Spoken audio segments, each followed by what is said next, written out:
Assalamualaikum warahmatullahi wabarakatuh. Salam sejahtera untuk kita semua. Dan saya hormati Bapak Arif Rahman SHMH selaku dosen pengampu pada mata kuliah Hukum Jaminan. Perkenalkan, nama saya Amatul Najlah dengan NIM 1905113, mahasiswi Fakultas Hukum Universitas Maliku Saleh. Baik, pada video saya kali ini saya akan memaparkan materi tentang privilege. Baik, langsung saja, pengertian privilege. Secara bahasa, privilege memiliki arti hak istimewa. Istimewa adalah pengertian menurut KBBI merupakan khas atau untuk tujuan yang sebagainya yang tentu, khusus, lain daripada yang lain, luar biasa, terutama, dan lebih-lebih. Hak privilege merupakan jaminan khusus yang didasarkan pada undang-undang. Hak privilege atau hak istimewa adalah hak yang didahulukan. Mengenai hak privilege dapat dilihat dalam pasal 1334 KUH Perdata, yaitu suatu hal yang oleh undang-undang diberikan kepada seorang berpiutang sehingga tingkatnya lebih tinggi daripada orang yang berpiutang lainnya, semata-mata berdasarkan sifat piutangnya.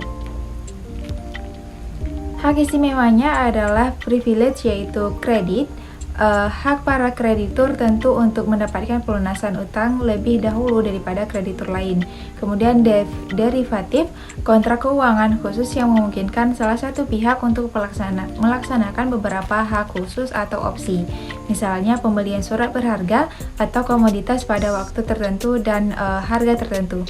Kemudian bentuk khusus dan hak istimewa atau privilege. Ini pada opsi adalah opsi beli, opsi jual, spread, dan straddle.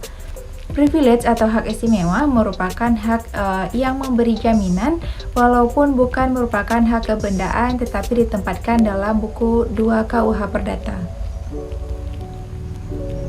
Menurut J. Satrio dalam bukunya yang berjudul Hukum Jaminan, Hak Jaminan Kebendaan mengatakan bahwa dari perumusan dalam pasal 1334 KUH Perdata tampak bahwa hak istimewa diberikan oleh undang-undang. Artinya, piutang-piutang tertentu yang disebutkan oleh undang-undang secara otomatis mempunyai kedudukan yang didahulukan. Hak privilege ini bersifat aksesorir dan tidak dapat berdiri sendiri. Kemudian menurut Profesor Subekti, meskipun privilege mempunyai sifat-sifat yang menyerupai pen dan hipotek, tetapi kita belum dapat menamakannya suatu hak kebendaan. Karena privilege itu barulah timbul apabila suatu kekayaan yang telah disita ternyata tidak cukup untuk melunasi semua hutang, dan karena privilege itu tidak memberikan sesuatu kekuasaan terhadap suatu benda. Kemudian menurut J. Satrio, privilege harus dituntut, harus dimajukan, artinya kalau pemilik tagihan yang diistimewakan tinggal diam saja, maka tagihannya dianggap sebagai tagihan biasa atau konkuren. Pemilik tagihan tersebut harus menurut agar ia dimasukkan dalam daftar tingkatan menurut tingkat yang diberikan kepadanya menurut undang-undang, dan dengan demikian mendapatkan pelunasan menurut urutan tingkatnya dalam daftar. Secara umum, dasar dari hak istimewa termuat dalam Kitab Undang-Undang Hukum Perdata dalam pasal 1134 yang berbunyi, hak istimewa adalah suatu hak yang diberikan oleh undang-undang kepada seorang kreditur yang menyebabkan ia berkedudukan lebih tinggi daripada lainnya, semata-mata berdasarkan sifat piutang itu. Gadai dan hipotek lebih tinggi daripada hak istimewa, kecuali dalam hal undang-undang dengan tegas menentukan kebalikannya. Dalam pasal 1134, hak istimewa sebagai hak yang diberikan oleh undang-undang, sehingga munculnya hak istimewa terjadi karena adanya undang-undang yang menyatakannya sebagai sebuah akibat hukum. Hak istimewa diberikan kepada seorang kreditur yang melakukan perbuatan hukum di mana kreditur memiliki kedudukan yang lebih tinggi daripada pihak yang lain, yang semata-mata timbul karena adanya perbuatan hukum suatu perbuatan hukum tersebut. Kedudukan hak istimewa lebih rendah dibanding dengan gadai ataupun hipotek, dalam hal tidak ada undang-undang yang mengatakan sebaliknya. Pasal 1135 dalam Kitab Undang-Undang Hukum Perdata menyatakan bahwa antara pihak-pihak kreditur yang mempunyai hak didahulukan, tingkatannya diatur menurut sifat yang didahulukan mereka. Kemudian privilege lain daripada gadai, hipotek, hak tanggungan, dan fidusia, ia bukan merupakan hak kebendaan. Pemilik hak tagih yang diistimewakan pada asasnya tidak mempunyai hak-hak yang lebih dari orang lain. Ia tidak mempunyai hak untuk menjual sendiri benda-benda atas mana ia mempunyai hak yang didahulukan untuk mengambil pelunasan. Ia tidak mempunyai hak yang mengikuti bendanya kalau benda itu ada di tangan pihak ketiga atau droit de suite. Kelebihannya hanya bahwa atas hasil penjualan benda tertentu atau semua benda milik debitur, ia didahulukan di dalam mengambil pelunasannya. Kemudian mengenai apa saja yang termasuk ke dalam hak privilege ini dapat dilihat dalam pasal 1139 dan pasal 1149 KUH Perdata.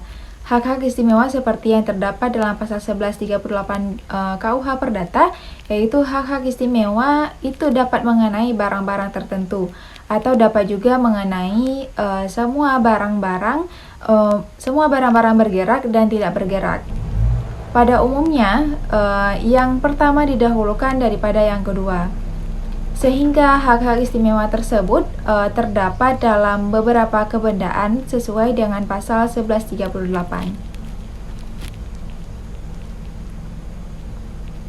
Kemudian macam-macam privilege.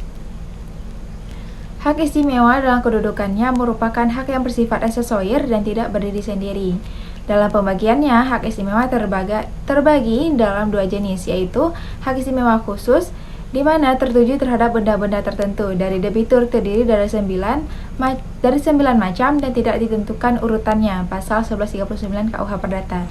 Kemudian hak istimewa umum tertuju terhadap benda-benda debitur terdiri atas 7 macam yang ditentukan secara berurutan, pasal 1149 KUH Perdata.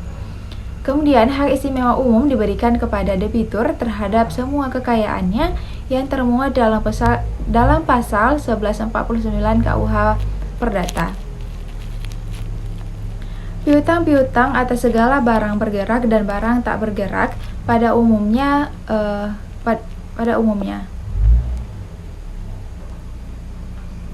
Kemudian hak retensi. Hak retensi merupakan hak yang diberikan kepada kreditur tertentu untuk menahan benda debitur sampai tagihan yang berhubungan dengan benda tersebut dilunasi. Kemudian hak retensi adalah hak untuk menahan sesuatu benda sampai piutang yang bertalian dengan benda itu dilunasi. Tidak diatur secara khusus, namun tersebar di beberapa bagian KUH Perdata. Kemudian sifat hak ini tidak dapat dibagi-bagi, misalnya sebagian hutang dilunasi, tidak berarti sebagian barang dapat dikembalikan. Seluruh hutang harus dilunasi terlebih dahulu. Kemudian hak retensi hanya untuk menahan, tidak untuk memakai. Kemudian tidak mempunyai wewenang untuk eksekusi. Haknya hanya untuk menahan sampai hutangnya lunas. Kemudian tidak punya hak untuk didahulukan atau kreditur konkuren. Kemudian merupakan hak yang bersifat perorangan. Contohnya, A membetulkan sepedanya kepada B, maka sebelum ongkos reparasi sepeda itu dibayar oleh A, B wewenang menahan sepeda tersebut hingga ongkos reparasi dibayar oleh A. Kemudian kesimpulan, privilege atau hak istimewa sebagai jenis piutang yang memiliki keistimewaan atau piutang yang lebih didahulukan dalam hal ada pelelangan dari harta kekayaan debitur, dan dalam hal terjadi kepailitan, hak untuk didahulukan di antara orang-orang berpiutang menurut ketentuan pasal 1133 KUH Perdata yang timbul dari hak istimewa atau privilege. Kemudian di samping dari gadai dan hipotek. Hak istimewa dalam kitab undang-undang hukum perdata di Indonesia terbagi atas hak istimewa umum dan hak istimewa khusus. Dalam hak istimewa umum ditentukan atas segala barang bergerak dan tidak bergerak. Sedangkan pada hak istimewa khusus didahulukan atas barang-barang tertentu saja. Sekian pemaparan materi dari saya, lebih dan kurang saya mohon maaf. Wabillahi taufiq wal hidayah. Wassalamualaikum warahmatullahi wabarakatuh.